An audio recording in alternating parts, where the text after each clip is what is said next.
Bollywood hero Saif Ali Khan మీద దొంగోడు కత్తితోని దాడి చేసినప్పుడు టైంకు గీన ఆటోల హీరోను దావకంలకు తీసుకుపోయిండు కదా డ్రైవర్ అన్న. సైఫ్ అలీ ఖాన్ సినిమాలు ఎంత పెద్ద హీరో అయినా కావచ్చు గాని బయట మాత్రం గీన పానాలను కాపాడిన హీరో మాత్రం భజన్ సింగ్ రానా అనే గీ ఆటో డ్రైవర్ అన్ననే. అయితే రాత్రిపూట రోడ్డు మీద పోతుంటే ఎవలో ఆటో అని పిలిచిండ్రట. ఇక ఎంబటే గాడున్న గేటు కాడికి పోయే వరకు మొత్తం రక్తంతో తడిసిపోయిన సైఫ్ అలీ ఖాన్ ఆటో ఎక్కిండట. గిప్పటిదాకా గీన హీరో అని కూడా తెలియదంట డ్రైవర్ అన్నకు.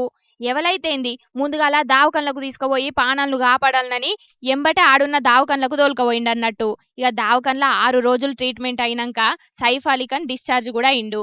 అయితే దావకన్లకించి డిశ్చార్జ్ కాకముందే నా పానాలను కాపాడిన డ్రైవర్ అన్నను చూడాలన్నాడట సైఫ్ అలీ ఖాన్. ఇక ఆ డ్రైవర్ ను దావకన్లకు పిలిపించుకొని గట్టిగా అలుముకున్నాడు. నువ్వు లేకపోతే గీయాల నేను ఉండేటోన్నే కాదు, టైంకు దావకన్లకు తీసుకొచ్చి నా పానాలను కాపాడినందుకు క్షణార్థులు కూడా చెప్పుకొచ్చిండ్రట సైఫ్ అలీ ఖాన్ తో పాటు వాళ్ళమ్మ కూడా. అయితే ఆటో డ్రైవరు ఎసొంటి కిరాయిలు కూడా తీసుకోలేదట. ఆపతులున్నోళ్లకు సాయం చేసి వాళ్ళ పానాల్ని కాపాడినందుకు సంతోషంగా ఉన్నదని చెప్పుకొచ్చిండు. ఇక ఈయన గొప్ప మనసును చూసి ఒక చారిటీ సంస్థలు ఆటో డ్రైవర్ అన్నకు సన్మానం చేసి 11,000 రూపాయలను కూడా ఇచ్చిండ్రట.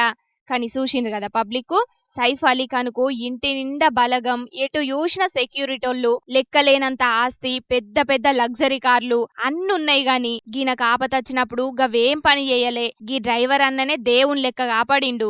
మరి హీరో గారి పానలను కాపాడినందుకు ఆటో డ్రైవర్ కు కారును కొనిచ్చే రుణం తీసుకుంటాడో, లేకపోతే గాయన కారుకు డ్రైవర్ గానే పెట్టుకుంటాడో, లేకపోతే ఏం చేస్తాడో సైఫ్ అలీ ఖాన్ సారు చూడాలే మరి.